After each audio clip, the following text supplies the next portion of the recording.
Hi everyone. Michael Palmer here. Merry Christmas, Happy Holidays. It's great to be back. I want to thank everyone for all the response and all the questions to this Q&A experiment. And I'm going to get right onto it with the new ones. We won't get to all of them now. There've been quite a few, but I'll go right through the list in sort of the order that I have them. The first one is from Michelle. Thanks, Michelle. Hi, Michael. Do you write every day? Do you have an outline that you follow or just use the ideas as they pop in? Also, do you use a computer? Well, let me start with the last question, which is the computer one.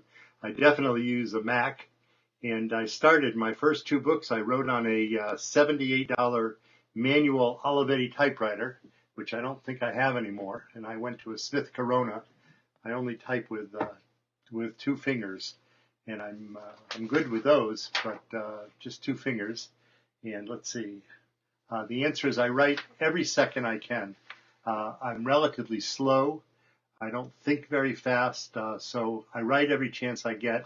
I do have some other business. I still have a job as a physician, working in a program that takes care of sick doctors. So I do as much as I can. And do I use an outline? Yes. The answer is I used to really outline my books in great detail, but now that I'm working under a contract that requires me to write one book each year, I found that I just don't have time for an exhaustive outline. So I outline about 5 or 6 chapters at a time.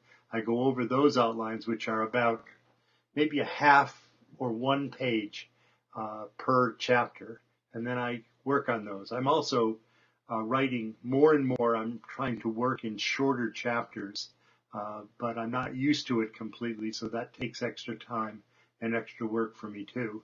I hope that answers your question. Let's see what I've got here. I have John.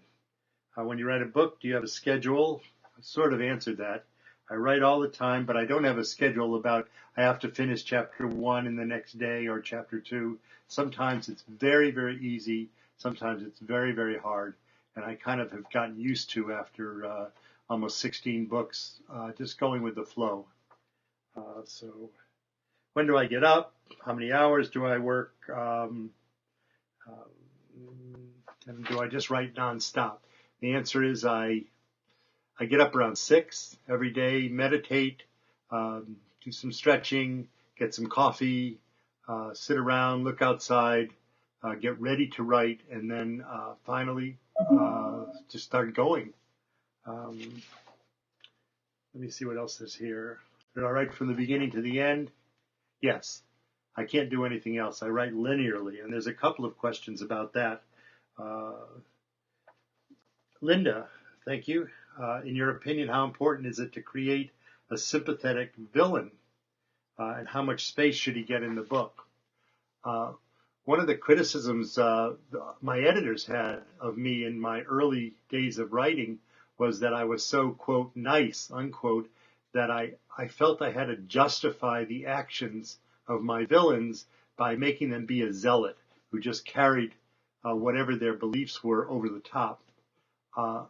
And that I couldn't understand the existence of evil for evil's sake.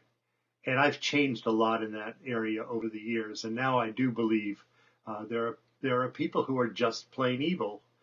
We don't have to go any further than the people who are dealing drugs in schoolyards to appreciate that. I consider that about as evil as you can get, and with no redeeming value except to make money for somebody and no consideration of the victim. So I'm not afraid now to write a purely evil villain. And in fact, I think readers enjoy it, and they enjoy seeing such a character get his comeuppance through the story. Obviously, there are exceptions to every rule, and I'll leave it at that for now. Let's try a couple more and see what we have. Do I know the ending when you begin writing the first draft? That's Keith. Thank you, Keith. And let's see. Yeah, I sort of know it. I mean, I know who's going to do what and who's going to live and who's probably going to die. Every once in a while, it all changes. But I just try to work on the book and not worry about the ending until I get to what we call the choreography of the ending, which is where we begin to prepare and move characters towards the denouement of the novel, the climax of the novel. So I have a pretty good idea by the time I reach the choreography where I'm headed and how the book is going to end. Once in a while, there's a huge surprise, but most of the time it's pretty well planned out. One more, and then we'll. Here's from Jeff. Would you consider or have any interest in writing a nonfiction book that would be very revealing, so much that you would be pressured to reveal your source of information? I'm not afraid to reveal my source of information, but I'd be a little apprehensive about revealing things about myself. There's been articles written about me. I've had a pretty colorful up and down life, and that's fine.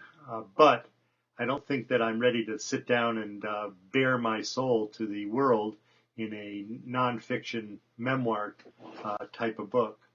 Maybe someday, but for the time being, what my kids know is enough, and what my friends know is enough, and what my reading public knows is probably more than enough. So I have no plans to write a memoir, but you never know. Well, I think that's enough for one session, and I want to thank you all again for the questions, and if you keep asking them, I'll keep answering them. Have a happy holiday.